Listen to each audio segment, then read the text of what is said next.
Jones still your starting quarterback going forward. Yeah, we're gonna spend a lot of time here watching our tape and evaluating things, and we'll do that as a coaching staff over the next week here.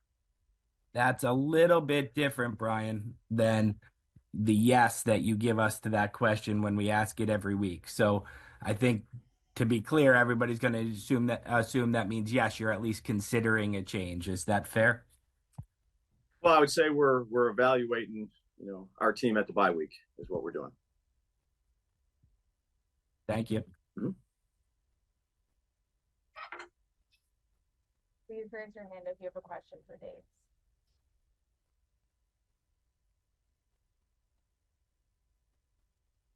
I'll keep going since I know a lot of people are on the flight. How is Tyrone Tracy? You had a long flight back with him, Daves. How did Tyrone Tracy handle it? Because obviously he was very emotional on the sideline.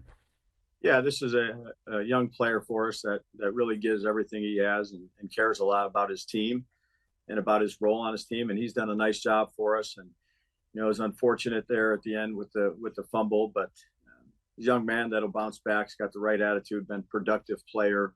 I would say in recent weeks for us. I got a lot of confidence in him. Thank you. You're welcome.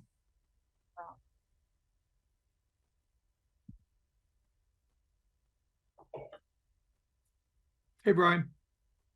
Hey, T. How are you? Good. What goes into your evaluation of the quarterbacks there? What are you looking for from them? And I guess what have you seen from Daniel so far? Yeah, we're gonna get started on this process here of going back and looking at everything you normally look at in a bye week, schemes, situational stuff, technique, all the things you do in a normal bye week. You evaluate the players. You have a good amount of games to watch, situational review tape, calls, all those type of things. So we'll do that like we normally do in a bye week, and try to improve in the areas that we need to improve on. And then what have you seen from the two other options on the roster at that position, Tommy and Drew? Yeah, again, they get their reps in the show team, or they go off to the side and they work through with Christian Jones, our game plan things that they need to go ahead and get reps at. So, you look at the self scout relative to them playing on look teams and things like that, and they're active participants in the meetings on top of the game plans, just like all the backup to the starters are. Mm-hmm. Would you consider shuffling their order too? 2 and 3 to 3 and 2, or 1? Or... Yeah, I would say, look, we have a lot of work to do here in terms of our evaluation process, and that's what we'll start doing here shortly. Thanks, Brian. Yep.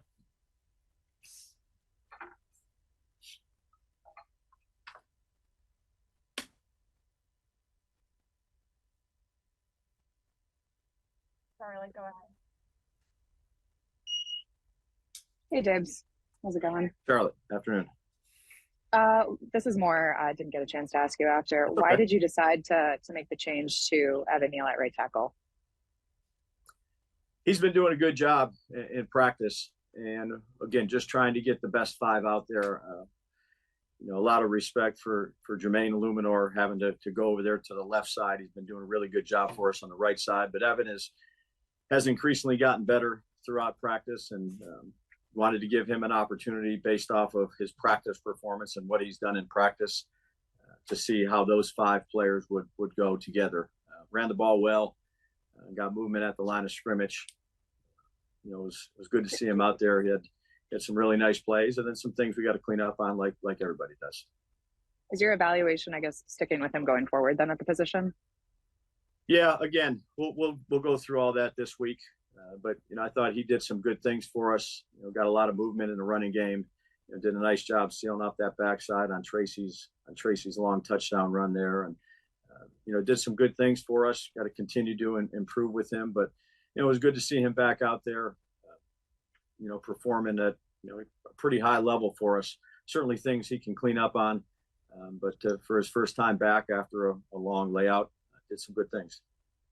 And then just one other quick one. Why was Tay Banks not out there? I think it was the final play or the final drive of the first half. Yeah, I'd say there's a rotation based on situations with some of the players that we have in the defensive backfield. Different situations come up. There's different packages, and that's all it was.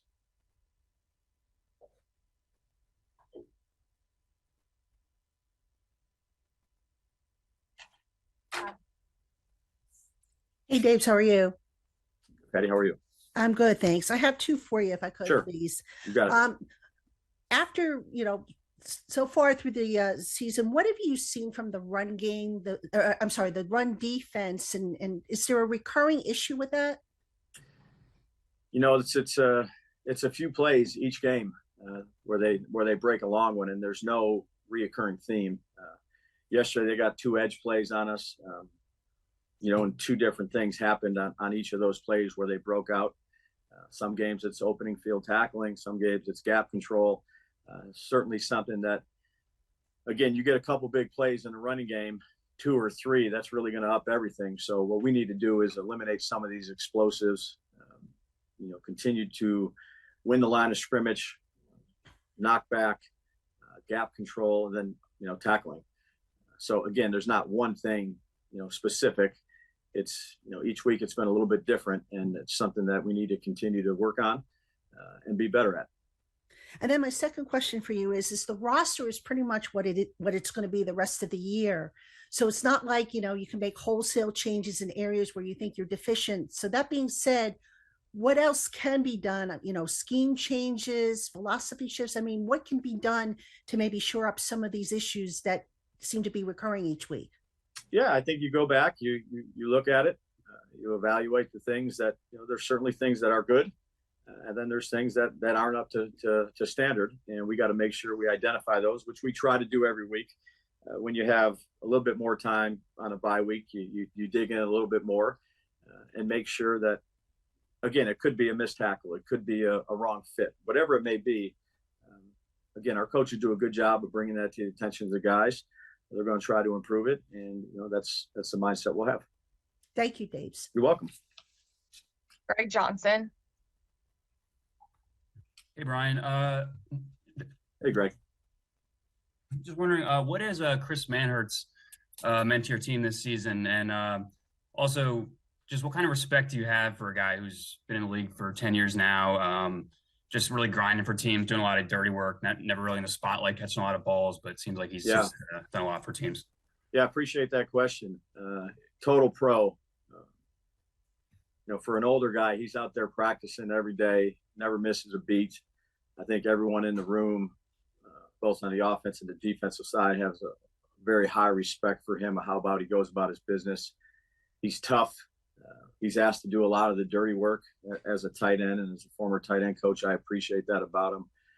He's smart. He's a good leader for the younger players, guys like Theo and Belly. Great teammate. Can't say enough good things about the things that he has brought to our team, the toughness element that he has. He's really helped us in the running game and in the protection part of it for the tight ends. A consummate pro. Are you aware that he actually didn't even play football until after he graduated college? I mean, just what do you think Canisius, basketball player. Yeah, right. back in Buffalo. So know about his story. And again, you can see why he's played in the league for as long as he's played in the league. That type of player at the tight end position, there's not a lot of them out there nowadays. It's someone who puts the team first. Again, does a lot of the dirty work for our offense, and it has really helped us in terms of the running game and some of the action plays where we're able to attempt to pass the ball down the field. Thanks, I appreciate it. You're welcome.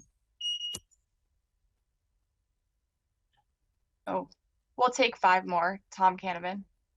Hey, Dave, how you doing? Hey, Tom. In getting back to the quarterback evaluation, I assume the bottom line is going to be who gives us the best chance to win. Yeah, look, we'll go back and we'll evaluate everything and decide what we want to do here. But we got a week to go ahead and really dig into this. Yeah, because the other question I have is if you're paying the guy $40 million, is it a waste of money if you bench him? Yeah, again, what we'll do is we'll go back, we'll evaluate the tape, and we'll make the decision that we think is best for our team. Thank you. You're welcome. Jordan Renan. Hey, Brian, what's going on? Hey, Jordan. As Tom just said, like the quarterback position is a different beast, right? It's a lot of money. It's a big percent of the cap. When you have something like that, is that something that ownership needs to sign off on if you decide to make a decision there and move on? Well, I think, again, I've said this before, Joe and I communicate with our ownership group on a daily basis, not just about the quarterback, but about every position. So there's good communication there. We'll do what we normally do. If there are any changes, regardless of the position, we'll always communicate. That position, it doesn't work any different like that. Like, I'm sure you have freedom to make, lineup changes regularly. Does that change with the quarterback position? Yeah, no, even when we make lineup changes or there's things that come up, we're always in constant communication. Myself, Joe, and ownership. I think that's very important and healthy for the organization. And when you say you're going to evaluate things, I'm not just talking about the quarterback position now. And you come back, how much do you feel that you need to make drastic? I don't know. No, I understand. I understand your question. Significant changes, like you can't just make little tweaks here or there coming out, that you need to change something substantially, just so, maybe even for morale purposes for the guys to say, okay, yeah, we're trying something. Yeah, I completely understand the question. Yeah. Again, you go back, you evaluate a lot of different things. I was just meeting with Aaron Wellman here about, these upcoming days here and leading into the next, half of the season, if you will. Meet with Ronnie Barnes, meet with Frank. Again, we'll meet with all the people in the departments and go through the things that we've done up to this point. And, if there's changes we need to make, we'll make them. Again, you only have about a week to do this and look at things. But you're always doing that throughout the season. After a game, it's just here you got, some more information, you back to back of cut-ups of things you want to look at, practices, meeting times, all those type of things. And then you make the necessary adjustments that you think you need to make. How drastic, I couldn't give you that answer. But I understand the question. Art Stapleton. Hey, Dabes, what's going on? Hey, Art. From a processing situation, when you're the offensive play caller and you guys design plays the way they're supposed to work, are you getting enough out of the quarterback position from the plays you're designing, what's coming out? I know every play has a bunch of different things that has to go right, but yesterday in particular, it just seemed like there were plays that were drawn up to succeed and it did not happen. And it looked to be from a quarterback perspective. Now, you may tell me otherwise, but how much of it is a balance between the plays you're calling versus what the quarterback is actually seeing when the ball is snapped? Yeah, I think, look, it takes everybody from the call to all 11 players out there on the field, operating and executing. So it's a collective thing. We're all in this thing together, and we're all looking to make improvements. And then I'll ask you about Jalen Hyatt. He was another guy who got an opportunity yesterday, like Evan Neal did. That last drive before overtime, it seemed like he really, found something there. Did you see something in Jalen this week that showed that he was ready for this kind of opportunity? And does this set him up, regardless of what happens with Slay, to see that Jalen in the second half can have an opportunity here that, maybe he's earned now versus, waiting for that spot? Yeah, again, Jalen's been a pro since he's been here. And, he's, again, I've said behind Malik and behind Darius, who's, I think both of those guys have done a nice job since they've been in the games and been productive for us. And Jalen has worked extremely hard.